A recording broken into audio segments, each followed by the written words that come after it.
بسم اللہ الرحمن الرحیم۔ اردو کہانیاں اور معلومات میں خوش آمدید۔ حضرت حسن بصری رحمۃ اللہ علیہ کا زمانہ تھا۔ آپ کی ایک شاگردہ جو باقاعدہ آپ کا درس سننے آتی تھی نہایت عبادت گزار تھی۔ اس بیچاری کا جوانی میں خامن چل بسا۔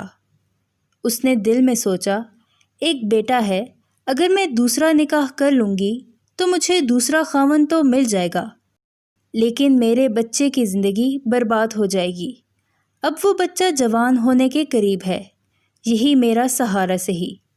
لہٰذا اس عظیم ماں نے یہی سوچ کر اپنے جذبات کی قربانی دی۔ وہ ماں گھر میں بچے کا پورا خیال رکھتی، لیکن جب وہ بچہ گھر سے باہر نکل جاتا تو ماں سے نگرانی نہ ہو پاتی۔ اب اس بچے کے پاس مال کی کمی نہ تھی، اٹھتی ہوئی جوانی بھی تھی، چنانچہ وہ بچہ بری صحبت میں گرفتار ہو گیا، شباب اور شراب کے کاموں میں مصروف ہو گیا۔ ماں برابر سمجھاتی لیکن بچے پر کچھ اثر نہ ہوتا۔ وہ اس کو حضرت حسن بصری کے پاس لے کر آتی۔ حضرت بھی اس کو کئی گھنٹے سمجھاتے، لیکن اس بچے کا نیکی کی طرف رجحان ہی نہیں تھا۔ حضرت کے دل میں بھی یہ بات آئی کہ شاید اس کا دل پتھر بن گیا ہے۔ بہرحال ماں تو ماں ہوتی ہے۔ ماں اسے پیار سے سمجھاتی رہی، میرے بیٹے نیک بن جاؤ، تمہاری زندگی اچھی ہو جائے گی۔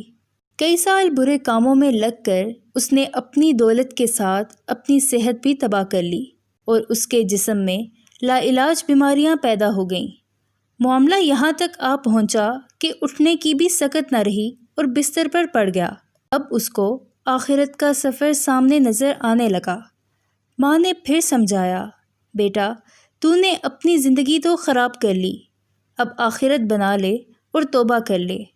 اللہ بڑا غفور الرحیم ہے، وہ تمہارے تمام گناہوں کو معاف کر دے گا۔ جب ماں نے سمجھایا تو اس کے دل پر کچھ اثر ہوا۔ کہنے لگا، ماں میں کیسے توبہ کروں؟ میں نے بہت بڑے گناہ کیے ہیں۔ ماں نے کہا، بیٹا حضرت سے پوچھ لیتے ہیں۔ بیٹے نے کہا، ماں اگر میں فوت ہو جاؤں تو میرا جنازہ حضرت حسن بصری رحمۃ اللہ علیہ پڑھائیں۔ ماں حضرت کے پاس گئی۔ حضرت کھانے سے فارغ ہوئے تھے اور تھکے ہوئے تھے، اور درس بھی دینا تھا۔ ماں نے دروازہ کھٹکھٹایا۔ حضرت حسن بصری نے پوچھا، کون؟ ماں نے عرض کیا، حضرت میں آپ کی شاگردہ ہوں، میرا بچہ اب آخری حالت میں ہے، وہ توبہ کرنا چاہتا ہے، لہٰذا آپ گھر تشریف لے چلیں۔ حضرت نے سوچا، یہ پھر دھوکہ دے رہا ہے اور میرا وقت ضائع کرے گا اور اپنا بھی کرے گا۔ سالوں گزر گئے، اب تک تو کوئی بات اثر نہ کر سکی، اب کیا کرے گی؟ کہنے لگے، میں اپنا وقت ضائع کیوں کروں؟ ماں نے کہا، حضرت اس نے تو یہ بھی کہا کہ اگر میرا انتقال ہو جائے تو میرا جنازہ حضرت حسن بصری پڑھائیں۔ حضرت نے کہا، میں اس کے جنازے کی نماز نہیں پڑھاؤں گا، اس نے تو کبھی نماز ہی نہیں پڑھی۔ اب وہ شاگردہ تھی، چپ کر گئی، روتی ہوئی گھر آ گئی۔ بیٹے نے پوچھا، کیا ہوا؟ ماں نے کہا، ایک طرف تیری حالت، دوسری طرف حضرت نے انکار کر دیا۔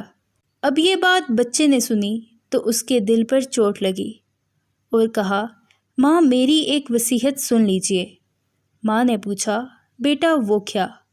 بیٹے نے کہا، میری وصیت یہ ہے کہ جب میری جان نکل جائے تو سب سے پہلے اپنا دوپٹہ میرے گلے میں ڈالنا، میری لاش کو کتے کی طرح صحن میں گھسیٹنا، جس طرح مرے ہوئے کتے کی لاش گھسیٹی جاتی ہے۔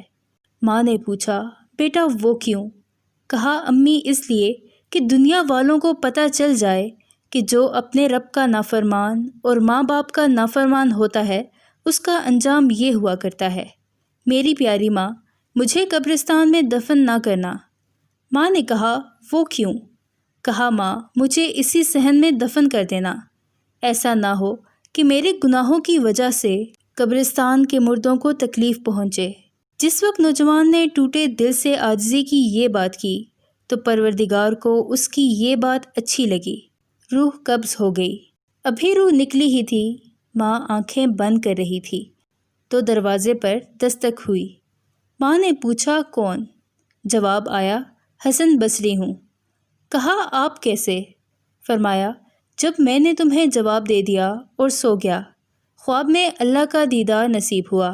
پروردگار نے فرمایا حسن بصری تو میرا کیسا ولی ہے، میرے ایک ولی کا جنازہ پڑھنے سے انکار کرتا ہے۔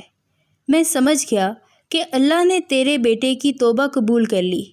تیرے بچے کی نماز جنازہ پڑھنے کے لیے حسن بصری کھڑا ہے۔ اللہ کتنا کریم ہے کہ مرنے سے چند لمحے پہلے اگر کوئی بندہ شرمندہ ہوتا ہے تو اس کی زندگی کے گناہوں کو معاف کر دیتا ہے۔